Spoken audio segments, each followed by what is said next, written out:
The question says, I'm seeking advice on how to manage and minimize the risk of theft in a growing grocery business, especially since we sell both wholesale and retail. We use a software app to record sales, but tracking small retail sales like individual sachets is challenging. This makes the business unable to keep running in my absence, and I need to keep moving even when I'm not there. So we sell in carton, half carton, quarter carton, rolls, half roll, and even sachet pieces. Selling in numerous units like these makes it impossible to track the smallest sales like pieces. So we worry that theft of smaller items might go unnoticed because we sell from open cartons. So the question here is, how can we improve inventory management and prevent theft even in my absence while maintaining flexibility in how we sell wholesale and retail?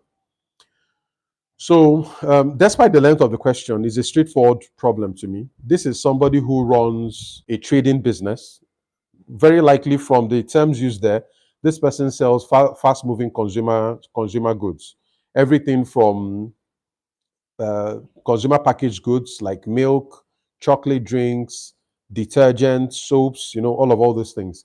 And the challenge here is that she sells in both wholesale and retail. And the problem with selling in wholesale and retail, like she has just said, is that you are selling in small units, small bits. And when you are selling things in bits, it can be easy for things to get lost. And she made a comment that particularly caught my attention, that it's quite difficult to track the small items like the individual sachets, like selling in individual sachets. And my advice goes thus, right? If you're saying an item is really small and you cannot track it, what you have done is you have given license not just to yourself but to your people, that if you lose individual sachets, it doesn't matter, right? So what I'm getting at is every sale in your business has to be recorded, even if it is one sachet of sugar or milk or salt, no matter how small it is. If you do not record it, the message you are sending is that it is okay for such things to get missing. It's okay for such things to be stolen by your staff, by your customers.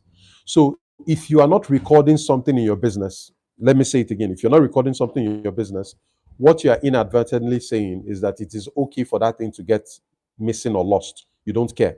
So whether your people sell sachets or they sell a half carton or they sell a full carton, everything needs to be recorded. That's my first piece of advice for this question. So everything needs to be recorded. She says that there's a software, an app for recording the sales, which is really good.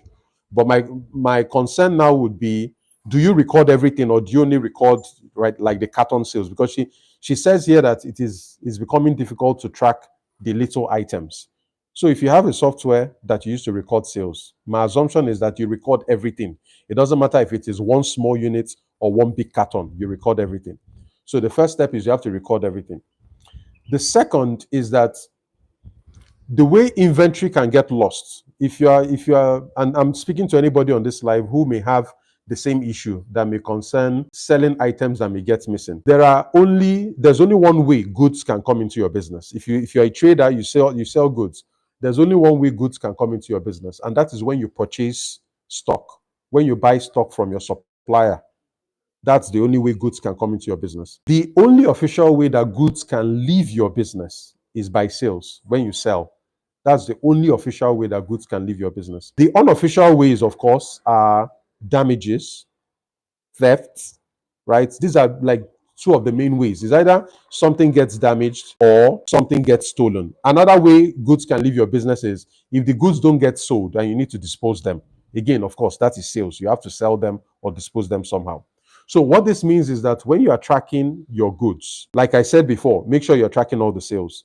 I suspect that you're already tracking all of your purchases. So when you buy goods, let's say we're about to get into October, you buy goods on October 1st. The way you record this is, what was your stock as of the day you bought the goods? So as of October 1st, what was the size of your stock? How many cartons or sachets of milk, sugar, detergent, soap, all those things? How many of it do you have? Because if you are not taking inventory to the least units, you are opening the doors for trouble. So before you add your newly purchased stock, you need to find out how much stock is on ground.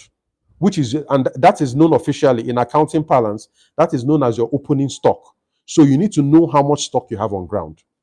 Then you need to know what you've purchased from your supplier. So the thing you purchased from your supplier, did your supplier actually supply what you paid for? So the moment stock is coming into your business environment, to your store, to your warehouse, to your shop, you have to make sure that those items are properly counted to ensure that what you ordered from your supplier is exactly what your supplier supplied you. So you add your purchases to your existing inventory, which is known as your opening inventory, right? And throughout October, as you are selling, you already know the size of stock that you have. So every day that your people make sales, you deduct the sales, the number of items that were sold from your inventory. This is going to be quite tedious and painstaking, but that's the cost of keeping records in a business, particularly in a business where you are selling several different items. Somebody who is selling cars or equipment or phones may not go through the same kind of stress you would go through, right? Because you are selling items in little units. But that information, that tracking is very important, because if you don't track, how do you know when you are making a loss? How do you know when people are stealing from you? You cannot tell if people are stealing from you. No matter how many CCTV cameras you put, you cannot really tell if people are stealing from you. Particularly based on your question, you're saying that you want the business to run well even when you are not there. So if you want to run a business successfully when you are not there, a lot depends on data. You have to keep the data. And by data, just the examples I'm giving you, you need a daily sales report. So by the time you close your business for the day, you need to know all the items you sold. This should be easy for you because you have software. But bottom line is, the principle is important. Make sure you are recording every single thing that you sell. So if every day you are seeing the sales that you have, if you deduct the items you are selling from the items that you have in stock, that should tell you how many items you have. That should tell you exactly how many items you have. If you notice that your numbers are not matching, remember, there are only two ways goods can leave your business. It's either they are stolen or they are sold. So if you did not sell the item, could it be that you didn't record it, which is now a matter of discipline? So if you're properly recording your items, the moment you cannot match your existing inventory, the inventory you had at the beginning, with your sales, then you know that anything that is missing is happening through theft. That is how you find out exactly how many pieces of your items and which of the items are being stolen, either by your staff or your customers or some outsider who is stealing from your business. But you cannot investigate if you don't have data. And this is how you're going to track it. The third piece of information, the third piece of advice I want to give you is that because you sell wholesale and retail, you need to separate those two parts, because mixing them up can cause confusion. This is what I mean. You sell some items as cartons, and you sell in half carton, full carton, quarter carton. You also sell some items in small pieces, like maybe rolls, half rolls, or individual sachets. For every day that starts, let's use one item. Let's say sachets of milk. You're selling sachets of milk. So for every day that starts, you open a carton that will be known as the retail carton.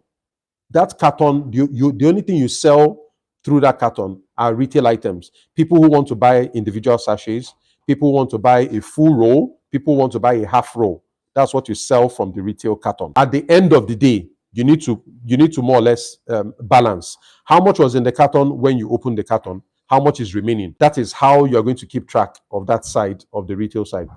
For the wholesale side, it is easier. If somebody wants to buy a full carton, it's easy to take record of that. If somebody wants to buy a half carton or a quarter carton, you can. So I think within the structure of your business, you have to separate the retail from wholesale. So if somebody wants to buy retail, don't go to the wholesale cartons and take items from those cartons. You're going to cause confusion. There should be retail. If somebody wants to buy retail quantities, like a roll, a couple of rolls, or some units, let them take from the retail cartons, so that at the end of the day, you can reconcile and find out how much you sold from the retail cartons versus how much is left. Like I said, this is going to be tedious, but it is the sacrifice you need to make in order to keep proper data. If you're not keeping data, you will not find out if people are stealing from you. You will only keep suspecting that people are stealing from you, but you cannot prove it, and you don't know what to trace, right? And which can be quite dangerous.